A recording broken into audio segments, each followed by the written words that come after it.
Bonjour à toutes et à tous. Bienvenue encore cet après-midi sur l'espace 3R Pack Solutions.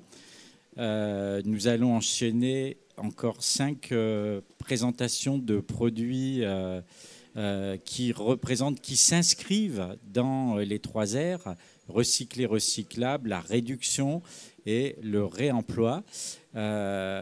Ces emballages qui seront à mon sens, les emballages du XXIe siècle. Et pour commencer, nous allons parler de réemploi avec Morgane Guillot de Knauf. Donc Morgane, si vous pouvez vous avancer. Bonjour Morgane. Bonjour Fabrice. Bonjour, donc Morgane, vous travaillez dans la société Knauf et vous m'avez amené des emballages en plastique monomatériaux qui s'appelle Kipi ou Kepi, je ne sais pas comment on dit, vous me direz. Donc c'est du monomatériau PP réemployable, apte au contact alimentaire après plusieurs lavages et recyclable en fin de vie dans les filières de tri existantes. Donc nous allons parler un petit peu de tout ça. Donc déjà, le monomatériau PP pour le réemploi, comment ça fonctionne ? Donc nous, on a choisi le monomatériau PP parce que c'est une matière qu'on injecte déjà, qui est donc recyclable en fin de vie. Elle est noire mais sans noir de carbone, donc toujours dans le cas de la recyclabilité. Et parce que le PP a un spectre d'application qui est assez important, que ce soit donc, le passage au micro-ondes, le lavage, etc. Et il s'y prête plutôt bien pour toutes ces caractéristiques-là. Alors on va prendre point par point pour aller juste au recyclage. Déjà, combien globalement de cycles on peut faire avec ce type de barquette en restant apte au contact alimentaire, et comment on contrôle tout ça ?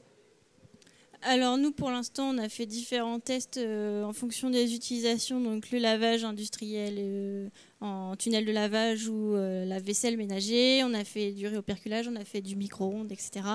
Pour chaque test qu'on a pu faire, il y a entre 20 et 50 réutilisations possibles. Nous, ce qu'on préconise déjà, c'est 25 si on associe tout ensemble pour avoir toujours le contact alimentaire. Mais alors, qu'est-ce qu'on contient ? Est-ce qu'il y a une limite de produits qu'on peut mettre à l'intérieur des barquettes ? C'est-à-dire, est-ce que, par exemple, des produits chargés en sauce tomate, on sait que la sauce tomate est assez acide et peut pénétrer dans les plastiques. Est-ce que vous avez des limites de produits ou finalement c'est pour tout type de produit ? À ce jour, par rapport aux tests qu'on a fait, qui sont encore des tests théoriques, on peut tout mettre. On a essayé donc, des plats en sauce, on a essayé du riz cantonais, de la soupe, différents types de produits pour essayer de répondre au maximum au cas d'usage. Après, rien ne remplace surtout le pratique et faire des essais vraiment en conditions réelles. Mais pour l'instant, il n'y a pas forcément de problématique. Alors, donc, ce que j'ai vu, c'est qu'on pouvait les operculer et le désoperculage ne laisse... Je peux l'ouvrir ? Oui. Pas de trace. Alors, attendez. Vous l'ouvrez, je vous tiens votre micro. Ah, effectivement, je peux dire qu'en tout cas, au visu, il y a effectivement 0 trace et on peut reperculer comme ça ainsi de... C'est ça. Pour l'instant, on s'est arrêté pareil à une vingtaine, trentaine de fois et ça n'abîme pas du tout la barquette et surtout le réoperculage est bien fait et protège bien les aliments. Voilà. D'accord, ok. Et c'est en surgelé aussi, tout ça fonctionne, on peut les passer au... Oui, parce que vous dites qu'on peut les passer au micro-ondes, et donc on peut mettre du surgelé, du frais. Oui, tout à fait. D'accord. Alors, vous disiez, j'ai vu aussi, alors on le voit dans les vitrines, que vous aviez aussi un petit couvercle qui est pareil, qui est un couvercle réutilisable ou il est one way ? Oui, il est réutilisable aussi, il est injecté. Après, il a des petites languettes, donc je ne sais pas exactement combien de fois ça pourra tenir, mais normalement c'est autant que la barquette. C'est un couvercle assez particulier, il a un design assez spécifique. L'objectif de ce petit emballage, c'était pour tout ce qui est portage de repas à domicile et du coup une utilisation par les personnes âgées. Donc vraiment essayer de faire quelque chose de simple à ouvrir en 2 doigts, quoi. Alors là, on est dans des barquettes. L'utilisation, c'est de l'utilisation professionnelle ou on peut, parce qu'elles sont quand même assez... on peut envisager ça pour du réemploi au niveau industriel. Oui, aussi. Avec de la récupération. Alors vous disiez pas de noir de carbone. Alors peut-être que tout le monde ne sait pas ce qu'est le noir de carbone, mais en fait, lorsque on a des emballages foncés, effectivement, les détecteurs de tri optique ne reconnaissent pas l'emballage comme étant du plastique et du polypropylène s'ils ont du noir de carbone. Donc alors là, vous cochez donc à la case réemployable. Oui. Vous cochez la case recyclable. Est-ce que... Bon, on n'est pas dans la réduction, mais c'est normal puisqu'on est dans du réemploi, hein, parce qu'on a une barquette quand même extrêmement solide. Est-ce qu'un jour, on peut envisager d'amener de la matière recyclée dans des barquettes en PET? Est-ce que vous travaillez dessus ou Alors, on peut mixer en plus avec du RPP. Donc nous, on a du RCAP. Aujourd'hui, on n'a pas fait tous les tests, justement, avec le RCAP, mais vraiment avec la matière vierge, pour déjà regarder comment ça se comporte. Et dans un second temps, il faut qu'on refasse exactement les mêmes tests, mais avec de la matière recyclée. Faut qu'on garde exactement le pourcentage qu'on peut mettre dedans, pareil, pour pas. Mais ça serait de la modifier. réintégration ou via un système mass balance qui. Ce sera du mass balance parce qu'aujourd'hui, voilà, par rapport à ce qui est reconnu en termes de contact alimentaire. Ouais, ce qui veut dire que. En fait, c'est du mass balance, mais que la matière sera 100% vierge. C'est de bien expliquer que la matière ne serait pas intégrée dans la barquette, mais achetée et utilisée en tout cas sur une autre application qu'une application agroalimentaire. En fait, je trouve que vos barquettes, hein, c'est pour ça que je les ai retenues dans notre espace, démontre ce que j'écrivais dans mes ouvrages, c'est que le plastique est des fois a tort d'être uniquement usage unique, et le plastique peut être un matériau très très intéressant pour le réemploi. Est-ce que vous avez des retours consommateurs, fait des études en fonction d'une barquette en plastique et du réemploi? Vous avez étudié ça Pas encore, il faut qu'on trouve le partenaire justement qui nous pourra faire les remontées en fait direct des consommateurs, parce que nous à notre niveau on ne peut pas, mais c'est l'objectif. Alors effectivement, je demande ça parce que c'est pas du tout anodin, puisqu'effectivement nous avons fait dans le cadre de l'étude des standards de réemploi mutualisés au niveau national avec Citeo, des études, et on voit qu'il y a quand même un petit aujourd'hui, hein, donc il y aura un travail à faire, parce que chaque solution a ses forces et ses faiblesses, mais une petite interrogation ou une petite réticence de certains consommateurs qui se mettraient, et notamment les premiers au réemploi, en se disant mais réemploi avec plastique, pourquoi et on sent qu'il y aura un petit peu de pédagogie, tant pour les rassurer que pour leur bien expliquer que finalement une barquette comme ça, si elle est utilisée 20, 30, 40 ou 50 fois, le problème est moins grave, en plus recyclable. Et d'ailleurs, je dis que dans le process normalement du réemploi, la recyclabilité de la barquette ne sera pas décrétée par le consommateur, sauf si le consommateur la met dans le bac de tri, mais finalement par le propriétaire de la barquette, quand elle reviendra pour le réemploi, se dire elle est abîmée, et là je la mets dans un circuit de recyclage. Écoutez, merci Morgane. C'était voilà, Morgane est là. Vous pourrez lui poser des questions. Regardez de plus près ces barquettes qui sont effectivement de chaque année. J'avais vu les premières il y a 2 ans. J'avais pas mal de doutes et je vous l'avais dit parce que je l'ai trouvé un petit peu légère, etc. Et là, on voit que vous avancez vraiment et ben, bravo et longue vie à ces barquettes recyclables. Merci. Merci.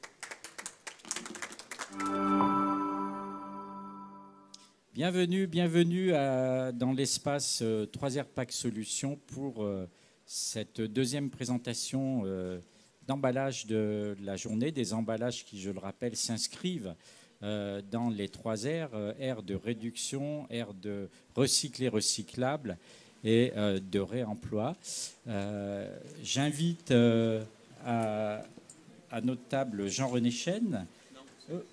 C'est pas Jean-René Chêne. C'est Christophe Traîneau, on m'avait dit. Voilà, je suis désolé, Christophe. Il y a un changement d'intervenant. Bonjour Christophe. Il y a Bonjour. Changement d'intervenant et je l'avais pas noté. Alors vous faites justement ce nouvel intervenant chez TicWest et je suis PDG de l'entreprise. Alors on en a le meilleur. Non, c'est pas forcément le meilleur, mais en tout cas c'est celui qui était disponible, on va dire comme ça. Nous avons un bon interlocuteur. Normalement, ça devrait aller. Et TicWest va nous présenter donc une solution d'ouverture. Alors on ne la voit pas bien, c'est blanc sur blanc. Une solution d'ouverture et de fermeture que vous appelez Up-End Maxi Paper. Donc c'est une solution d'ouverture facile et de refermeture sur des sachets souples en papier, voire en papier avec du PE pour assurer les propriétés barrières. Alors, j'ai retenu votre solution parce que déjà, des fois, le souple en plastique ou même en papier, c'est quand même une galère pour l'ouvrir parce que si tu n'as pas de ciseaux, ça se déchire dans tous les sens. Et en fait, je dis souvent que les consommateurs sont extrêmement paradoxaux parce qu'ils ne veulent plus d'emballage. Ils veulent le moins possible d'emballage, mais surtout, ils veulent que ces emballages soient faciles à ouvrir et faciles à refermer. J'en veux pas, mais surtout que ça se ferme bien et que ça s'ouvre bien.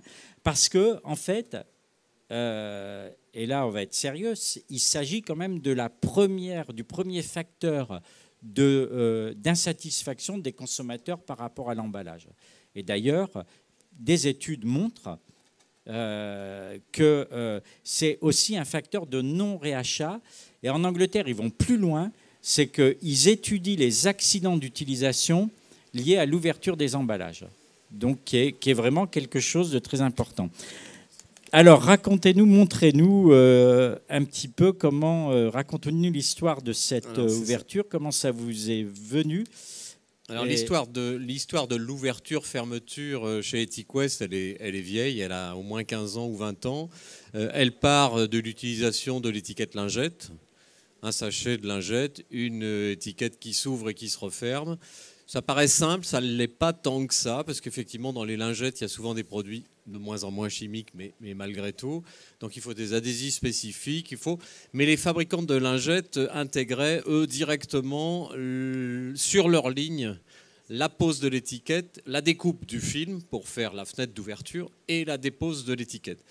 Et à un moment, on s'est dit, mais il n'y a pas de raison qu'on ne puisse pas utiliser cette technique d'ouverture-fermeture facile sur un sachet plastique, puisqu'à l'époque, il n'y avait que du sachet plastique, le papier n'était pas, en tout cas, réservé au sachet. Et on a effectivement transposé ces applications d'ouverture-fermeture lingette sur des ouvertures-fermetures d'emballage de produits de type biscuits, grains, plutôt des produits secs, puisque c'est plus facile en termes d'effet barrière. Mais du coup, on a commencé à se dédouaner de la barrière à l'oxygène, ce qui est tout à fait le cas sur les sachets plastiques, de la refermabilité répétable, évidemment, de celles qui fonctionnent malgré tout, même quand il y a des produits un petit peu pulvérulents qui viennent polluer. Donc là, il y a des adhésifs qui sont adaptés pour ça. Bien sûr, adhésifs contact alimentaire direct. Et on est parti, effectivement, sur des applications développées sur de l'emballage plastique avec une étiquette, évidemment, plastique. En général, monomatériaux, souvent sachet PP, étiquette PP, adhésive. Donc recyclabilité du PP qu'on connaît, pas de filière encore en France, elle arrive, c'est toujours pas au point, mais enfin en tout cas, on s'est calé derrière ce qu'on pouvait faire de mieux à l'époque. Le sachet était en PP, souvent monomatériaux, et du coup on mettait une étiquette adhésive PP. L'adhésif représente à peine 5% de la totalité de l'emballage. Donc il n'est pas perturbateur. C'est ça, il n'était pas perturbateur. Et d'ailleurs, il est considéré comme fonctionnel, donc n'est pas exactement. Et derrière, moi évidemment, le plastique bashing a mis en vision le fait que ce plastique c'est trop. Est-ce qu'on ne pourrait pas passer en papier?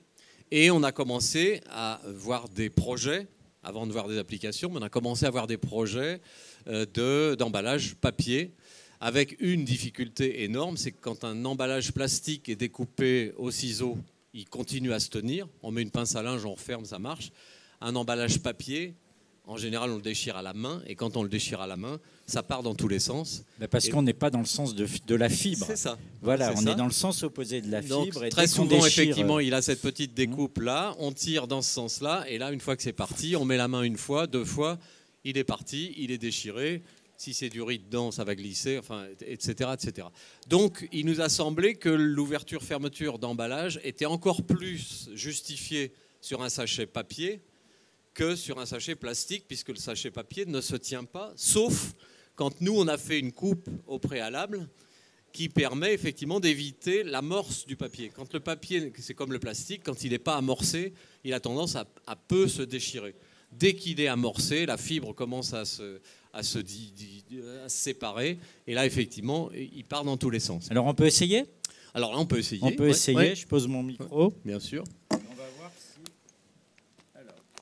Alors la difficulté, pendant que vous ouvrez, allez-y, la difficulté, c'est que quand on décolle une étiquette en papier adhésif sur un sachet en papier lui-même, en général, l'étiquette arrache, soit se déchire parce que la résistance est trop forte, soit arrache la fibre du papier support, puisqu'effectivement, comme à partir du moment où on est adhésif dessus, on a tendance effectivement à être amoureux du support qui est dessous. Alors je confirme que je n'ai rien arraché, ouais. Que c'était super facile. Bon, il faut avoir un peu d'ongle au départ pour attraper la morse. Il faut attraper l'onglet, mais bien sûr. Mais bon, je pense que... Il peut avoir une forme qui serait plus ergonomique pour pouvoir l'attraper. C'est très très bien, ouverture très propre. Refermeture. Se referme, s'ouvre à nouveau. Pardon. Voilà. Et donc ça reste du papier ou c'est de la glacis? Alors c'est du papier. Donc en fait la réponse, on a tout essayé. On a essayé tous les adhésifs, on a essayé les traitements de surface du papier. Dès qu'on dit traitement de surface, attention, il peut y avoir un peu de poli, quelque chose. Et au final, on s'est dit, si on veut vraiment que notre solution fonctionne, il faut qu'elle soit autonome et indépendante du support sur lequel on se pose. Que le papier soit imprimé, verni, pas verni, etc. Là, en l'occurrence, on s'en fiche puisque notre étiquette est en 2 couches de papier. 2 couches de papier, il n'y a toujours pas de plastique. Alors, attendez, 2 couches de papier adhésif. Vous savez que mes analyses d'emballage depuis 20 ans, les doigts qu'on voit, c'est les miens. Oui. Moi, je suis... Il faut gratter. Mais c'est fait pour ça. Je déchire. Parce que donc là, il va gratter en fait la 2e couche. Donc je vais gratter, je vais vous dire, je vais laisser parler monsieur parce qu'il en parle bien, mais je vais quand même vérifier que c'est bien du papier. On n'a pas de tableau, mais je vous aurais montré. Ça ressemble à de la glacine, mais ça n'en est pas. Non, c'est pas de la glacine. En fait, on a une couche de papier adhésif, on va dire pratiquement standard. On a un adhésif un peu spécifique, mais qui est quand même un adhésif. Je confirme, c'est du papier. Il y a bien un morceau, exactement. il y a bien de la fibre. Et dessous, en fait, on a une 2e couche d'étiquette. Et au moment où on vient, en fait, poser. Alors nous, notre concept, c'est je déroule le papier, ça se fait chez nous, je déroule le papier d'emballage qui nous a été livré, on pose l'étiquette et on vient découper dessous la fenêtre d'ouverture. Ce qui fait qu'on a évidemment une herméticité totale, puisqu'on a posé l'étiquette à plat, on a découpé en dessous, sauf que là, au lieu de découper seulement le sachet en dessous, on a découpé le sachet plus la sous-couche. Ce qui fait que quand on va se décoller, on va emmener évidemment... Ouais. La sous-couche qui est ici, la couche du sachet qu'on a embarqué, mais ici, on a laissé en fait la sous-couche. Et systématiquement, on vient se décoller de notre sous-couche. Ce qui fait que ce couple-là qui est obtenu avec avec un peu de technologie et de technicité. Ça fait l'année dernière, on le présentait, mais il avait encore une résistance à l'ouverture. Si on tirait trop vite, il déchirait encore. Là, aujourd'hui, on a abouti sur un produit qui fonctionne. Ça fonctionne. Voilà. Donc et la première application, en un mot, industrie. La première application avec une marque, c'est pour bientôt. Oui, c'est pour bientôt. Ouais, donc je pourrais le prendre probablement une analyse. En Vendée. Voilà, vous me l'enverrez parce que ça, c'est typiquement le type d'emballage qui peut faire le cadre de mes analyses et qui aurait eu sa place dans les ouvrages que, je rappelle, vous pouvez trouver à la fois ici au CEFIA et sur la boutique en ligne. Je vous remercie, Christophe Traîneau. Oui. Excusez-moi de vous avoir appelé pas de Jean-René. souci, c'est moi. On aurait pu vous prévenir. Voilà.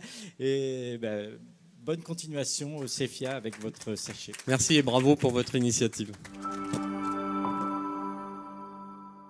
Toujours en direct sur l'espace 3R Packaging Solutions, PAC Solutions, excusez-moi, 3R comme recyclé, recyclable, comme réemploi, comme réduction.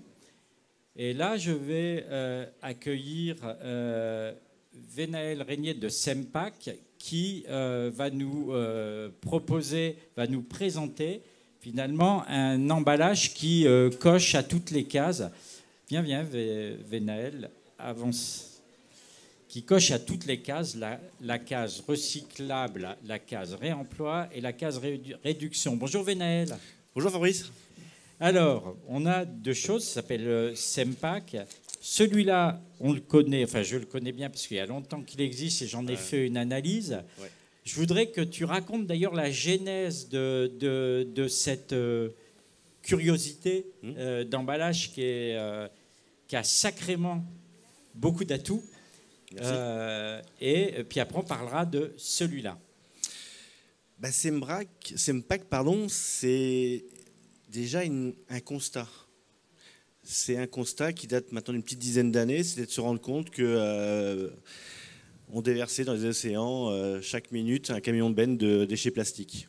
Puis c'était aussi de se rendre compte qu'on gaspillait 1,3 milliard de tonnes de nourriture, 4 millions chaque jour de cosmétiques. Donc on s'est dit, là, il y a un vrai problème.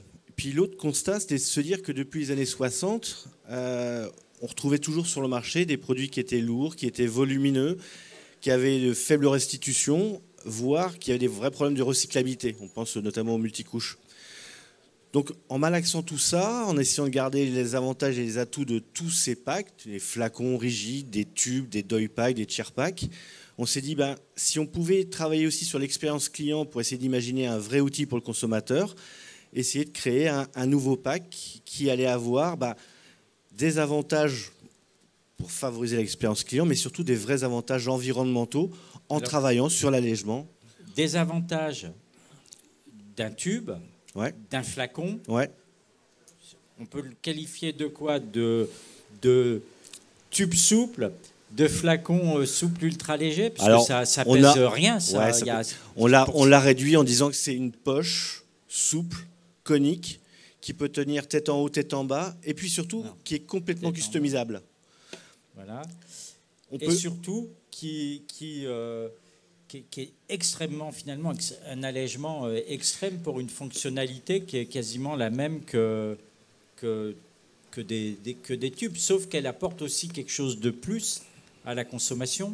Justement, l'idée, en travaillant sur les ACV, justement, aujourd'hui, on peut dire, si on compare par rapport à un flacon, un tube de ketchup en PET 300 ml, qu'on va générer à peu près une économie de 70%, c'est à peu près 264 grammes de CO2 par emballage économisé. Et en même temps, on va pouvoir le consommer jusqu'à la dernière goutte. Vous avez vu comme je les martyrise, les emballages, c'est pas beau. Hein. Mais bon, ça sert à ça, c'est la vraie vie. Hein. La vraie vie, même pour aller jusqu'au bout, vous savez ce qu'on fait à la maison ? Oui. Comme ça. Parce qu'en fait, et Venaël a raison de le souligner, la fonction première de l'emballage, c'est de protéger ce qu'il contient. C'est-à-dire c'est un outil anti-gaspi. Mais si il ne te restitue pas l'intégralité de ce qu'il contient, c'est un outil anti-gaspi qui permet de faire du gaspillage. Et on sait que sur certains flacons, on a des taux de récit. Il en reste à peu près 5 jusqu'à 10%, 15% ouais. Selon la... Voilà, c'est drôlement gourmand un emballage. Pourtant, ça n'a pas besoin de ça pour manger, mais a priori... C'est là où c'était intéressant, parce que si on le retraduit dans la consommation, si on pense à un consommateur... un consommateur, aujourd'hui, il perd du pouvoir d'achat parce qu'il met ça à la poubelle. Oui. On pense à un professionnel, lui, c'est de la marge qu'il met dans la poubelle. Non, si on pense aussi à l'environnement, il ne faut jamais oublier que, si on parle beaucoup d'impact environnemental, que sur un produit agroalimentaire, je ne parle pas de liquide et de bouteille, l'impact environnemental de l'emballage, c'est entre 3 et 7%. L'impact environnemental du contenu, c'est donc entre 97 et 98%. Exactement. Donc, donc il faut pas gaspiller. Donc là, on a bien vu, on coche la case réduction, oui. La case recyclage. Oui. On est donc monomatériaux, on est mono quoi? Alors là, on est monomatériaux PP, on peut être en monomatériaux PE, on travaille aussi en format papier à l'heure actuelle. Et ce qui est très intéressant... Papier complexé. Exactement, avec soit un liner en PE, mais on travaille aussi sur des liners qui peuvent être hydrosolubles. Puis j'ai vu qu'on peut mettre n'importe quel bouchon un peu dessus. Exactement. L'idée de Sempack, c'est d'en faire un packaging qui soit customisable. Je vous disais, il peut contenir tout type de produit, du liquide en allant vers du solide, en passant par du pâteux. On peut penser à de l'agroalimentaire, de la cosmétique, de l'industriel, du home care, parce qu'on va pouvoir tout simplement le customiser en changeant le type d'embout.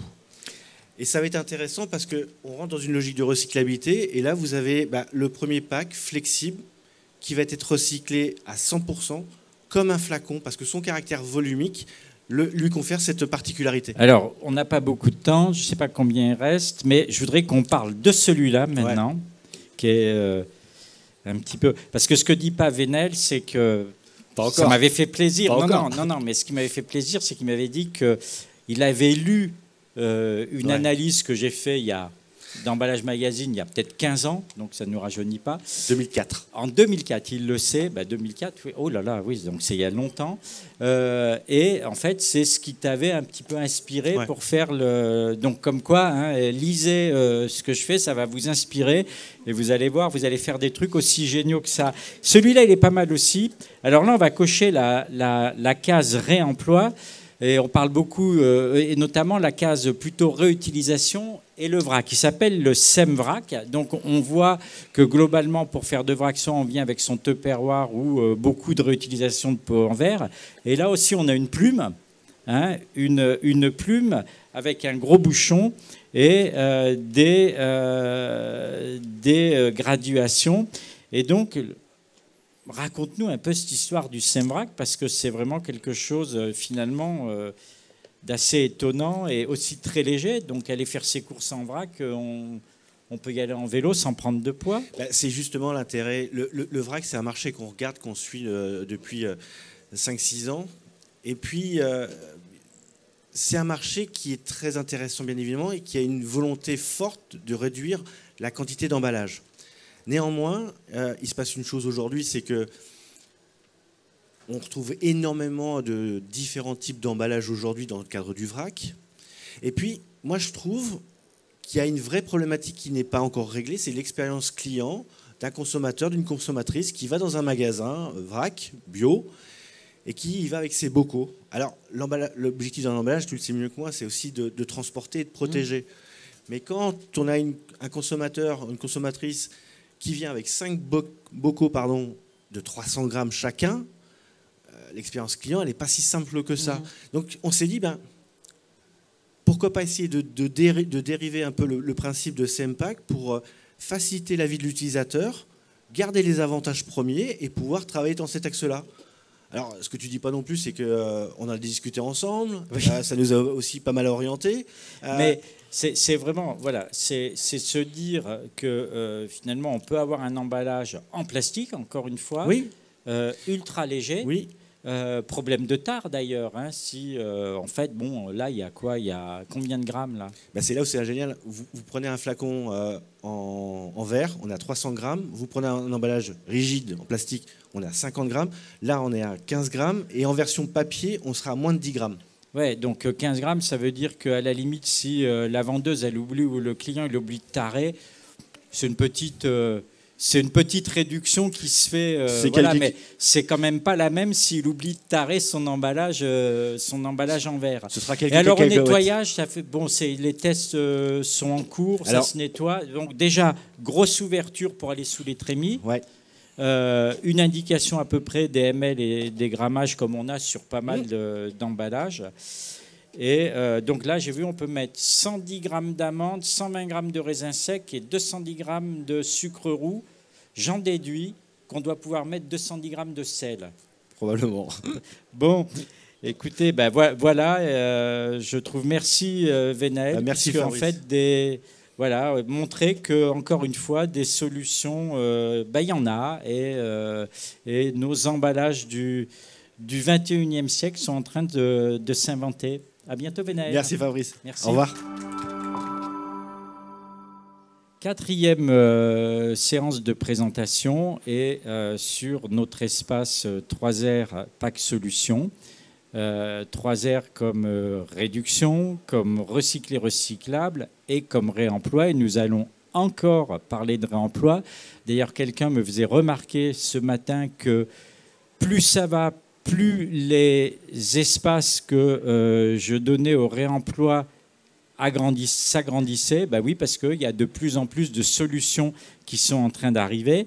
Et là, je vais demander à Marc Delsol de la société Firplace de me rejoindre. Voilà, Marc. Bonjour. Bonjour Fabrice. Bonjour Marc. Alors Marc va nous présenter sa gamme Rebox. Donc ce sont des contenants réemployables adaptés au métier de la bouche et à l'industrie, conçus et fabriqués en centre. Alors adaptés au métier de la bouche, pourquoi? Parce qu'aujourd'hui, ils ont obligation d'emballer leurs produits à consommer sur place. C'est ça, la consommation dans des sur place. emballages réutilisables. Alors, je ne sais pas si vous avez vu toutes les pubs de McDo et Burger King. La salade est meilleure, il paraît, avec des emballages. C'est ça, c'est Ouais, bien c'est meilleur. clair, elle est bien meilleure. Voilà, mais bon, restons, Marc. Voilà, je voudrais que vous nous parliez de ça parce que c'est encore aussi une démonstration qu'il se passe vraiment beaucoup de choses et une autre manière de voir les matériaux plastiques avec des solutions qui sont vraiment extrêmement intéressantes. On va parler de peut-être c'est celui-là pour l'instant. C'est ça. Écoute, nous, on a eu une vision globale du réemploi. Donc, nous, notre clientèle principale, c'est la restauration, donc métier de bouche, restauration rapide et restauration collective. Donc, on a cette double casquette. Et on a commencé à travailler sur le réemploi depuis maintenant 2 ans, puisqu'il y avait cette fameuse loi AGEC qui avait 2 impacts. Un premier impact sur la restauration collective, puisque depuis le 1er janvier 2022, ils sont obligés de faire le portage de repas à domicile dans des contenants réemployables. Et puis deuxième impact au 1er janvier 2023, là dans la restauration rapide, puisque comme tu l'as dit, la restauration sur place doit être faite dans des contenants réemployables. Donc nous, on travaille dessus depuis 2 ans. Chez Firplace, nous, on conçoit et on distribue les emballages. Donc certains emballages, on référence des fournisseurs et on distribue leurs emballages. C'est ce qu'on fait en général. Et quand on ne trouve pas des produits qui nous semblent adaptés, on conçoit nous-mêmes nos emballages. On achète nos équipements et on fabrique ces emballages. Donc c'était le cas pour cette gamme-là, puisque quand on a commencé à chercher sur le marché des produits qui étaient potentiellement aptes à ce fameux réemploi, on n'a pas trouvé de produits aptes, en tout cas un réemploi professionnel. On a trouvé des choses très bien que vous pouvez trouver aux Galeries Lafayette pour tous les jours, mais pas pour le réemploi en restauration. Donc nous, on a commencé à bosser... Est-ce que c'est quand tu dis on a cherché des produits, est-ce que c'est la forme du produit, ou le matériau du produit? Voilà, parce que quand je touche cet emballage... C'est plein de choses. C'est pas la même chose que ce que j'ai vu. C'est ça. C'est plein de choses. C'est pas que le matériau, mais le matériau, c'est la principale cause de nos recherches. Tout ce qu'on a trouvé jusqu'à présent, c'était des produits qui étaient faits en PP, en polypropylène, qui est une matière qu'on utilise, nous, beaucoup dans les produits jetables, mais qu'on n'a pas trouvé franchement apte au contact, en tout cas multiple. Alors effectivement, ça peut passer 10, 15, 20 fois, comme le disait la dame de Knauf tout à l'heure, ça marche très bien une vingtaine de fois. Au-delà de ça, c'est un peu plus compliqué parce que le PP, c'est une matière qui est quand même assez, qui absorbe les odeurs, qui absorbe les couleurs, qui se raye assez facilement, qui sèche aussi très mal en sortie de la vaisselle. Donc nous, on a commencé avec du PP comme beaucoup de monde et puis on a dit c'est pas possible, ça marchera pas. Donc on a travaillé sur les matières. Aujourd'hui, on a identifié 2 matières. La première, c'est celle-ci, c'est un PBT, donc un polybutylène terephthalate qui est chargé en fibre de verre. C'est un matériau qui est très résistant, qui est très solide. Oui, parce que quand on le touche, on a presque l'impression que c'est cassant. C'est ça, que tu peux le jeter par terre, tu verras, ça va pas se casser. Je ne veux pas le faire, mais si tu me le demandes, je le fais. On l'avait préparé. Voilà, c'est pas cassé. Donc. Voilà. Et donc c'est très solide et surtout ça se raye beaucoup moins. Ça se raye évidemment si tu mets la gueule. En plus, il a un état de surface, mais par contre, celui-là.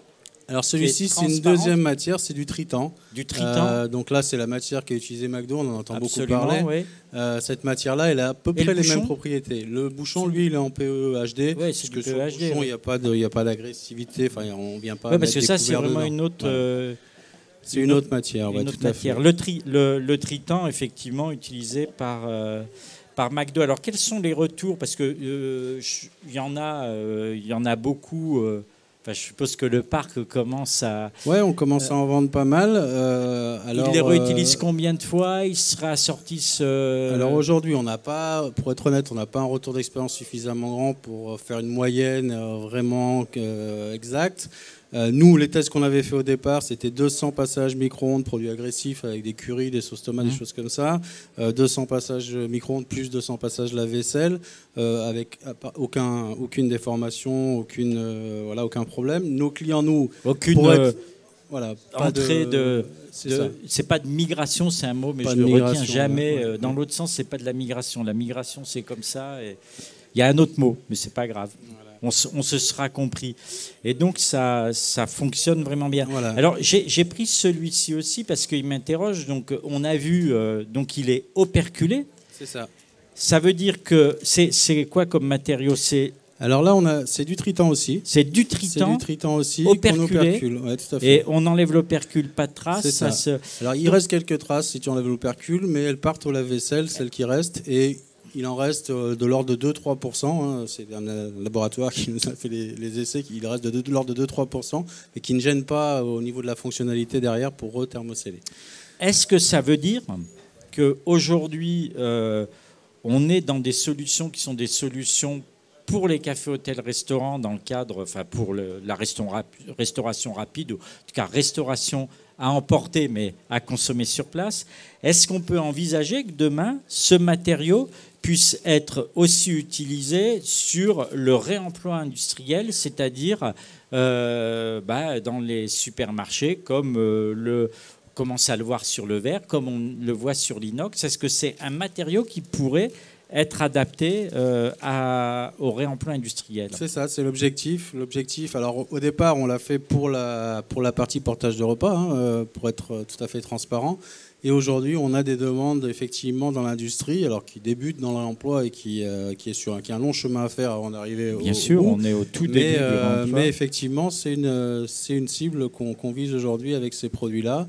Et justement sur un traitant plus qu'un polypropylène, parce qu'on pense arriver à un nombre de cycles plus important avec ce matériau-là. On teste aussi d'autres matériaux. On est en train de tester des matériaux à base d'argile. On est en train de tester des matériaux à base de RPET qui passeront à la chaleur. Donc on teste beaucoup de matériaux. J'ai une question. Bien sûr qu'il n'y a pas de filière de recyclage, mais est-ce que ces matériaux, on pourrait envisager une filière de recyclage à un moment de ce type de matériaux? Alors oui, moi j'ai discuté avec Citeo notamment sur le tritan. Il faut évidemment, comme tu le sais mieux que moi, une certaine masse de produits pour le faire. On a un des acteurs majeurs de la restauration qui travaille sur le tritan, donc on va avoir une masse de déchets potentiellement intéressante. Donc oui, on peut avoir des filières qui se mettent en place. Nous, comme c'est des produits qui sont destinés à des professionnels, on fait nous-mêmes le recyclage, c'est-à-dire qu'on récupère les produits en fin de vie et on les amène dans des centres de recyclage et on recycle ces produits derrière. Merci pour ces éclairages, Marc. Comme je l'explique dans mes conférences, dans mes ouvrages, on est en pleine révolution de l'emballage. Ça ne va pas se faire en une journée, mais Dieu que ça va vite, qu'on avance vite, on va en opercule, tout ça avance. Comme je le dis, la troisième période vraisemblablement sera, et la troisième période pour moi est l'installation effectivement du réemploi. Et en fait, même les autres pitchs que nous avons eus tout à l'heure montrent que le mouvement est en route et voilà, il va falloir s'habituer à voir ce type d'emballage de plus en plus se développer. Merci Marc. Merci à toi pour ton invitation. Merci. Je vais accueillir Angelo Anderlini de la société Biopap qui m'a fait courir, qui est donc qui est le responsable de la société Biopap et on va parler. Bonjour Angelo. C'est pas beau de me faire. Bonjour. Michelangelo. Ah mais c'est encore Michelangelo. C'est pour courir après un artiste. C'est de l'art. C'est de l'art. Quand un artiste court après un autre artiste, qu'est-ce qu'il se raconte? Des histoires d'artistes et nous allons nous raconter des histoires d'artistes de l'emballage. Alors. Biopap, écoutez, donc nous amène donc une barquette. Alors biologique, biosourcé, biodégradable, vous allez nous dire bio quoi? Et pape. Alors Michelangelo, c'est pas le pape. Rassurez-moi, c'est pas Rome, mais c'est papier. J'ai l'impression. C'est le papier, voilà, oui. Biopap. Donc, alors voilà cette barquette. Alors, mais qu'est-ce qu'elle a de particulier, cette barquette Biopap? Alors, dans la spécificité, Biopap, c'est une entreprise, je fais juste un petit mot sur notre essence, qui est née il y a 20 ans. Et on a été des prémoniteurs dans le secteur de la conception des emballages biodégradables, compostables, à partir de matières premières renouvelables. Et en plus, non intensives et non agricoles. Ce n'est pas anodin. Donc à base de quoi? Donc c'est la cellulose. Donc c'est des forêts gérées durablement. Donc toute notre filière est européenne. Donc la cellulose de bois. De bois, de forêts gérées durablement. Donc c'est important parce que ça nous permet d'avoir le maximum de garanties sur la durabilité des matières premières, sur la disponibilité et sur la gestion aussi. Donc sécurité d'approvisionnement et sécurité alimentaire. Donc c'est des forêts dont l'accroissement n'utilise pas d'irrigation, pas de pesticides, pas de fertilisants. Et donc qui n'empiètent pas non plus sur les terrains agricoles. Donc qui n'utilisent pas des ressources agricoles. Ça aussi, c'est important pour le futur. La population augmente. Il y aura une augmentation continue des besoins d'alimentation. Et donc, c'est aussi important d'avoir des matières premières qui ne vont pas aller toucher. C'est pas important, c'est très fondamental. C'est fondamental. Bon, tout ça, on a préconisé ça il y a 20 ans. Donc aujourd'hui, on est heureux. L'attention des consommateurs augmente tout le temps, sans cesse, des industriels, des acteurs. Et il y a une conscience qui se développe.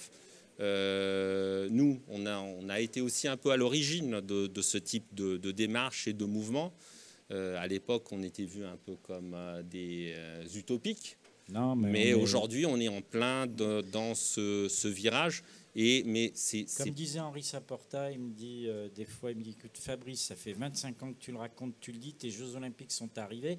Donc vous êtes dans vos Jeux Olympiques avec une barquette et je voudrais que maintenant, vous avez parlé de matériaux, que vous nous parliez de cette barquette parce que c'est ce qui m'intéresse. Voilà. Alors ici, c'est la spécificité. Bon, on était parmi les finalistes du Trophée de l'innovation dans l'emballage, sélectionnés parmi une centaine d'entreprises. Donc c'est bien, on est content. La spécificité, c'est la première barquette base carton apte au vide et gaz, donc barrière à l'oxygène, qui résiste de très basse à haute température, donc de moins 80 degrés, même 90, jusqu'à 145 degrés. Alors je comprends bien pour l'opercule, mais l'extérieur, il y a quoi à l'intérieur pour que ça résiste autant que...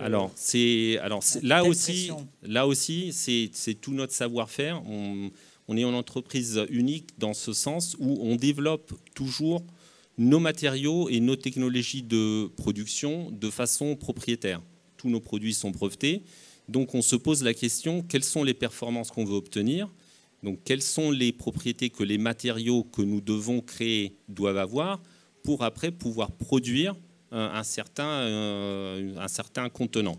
Donc là, dans le cas du MAP, on devait évidemment avoir un matériau avec une barrière à l'oxygène élevée. Mais à la base, c'est une feuille.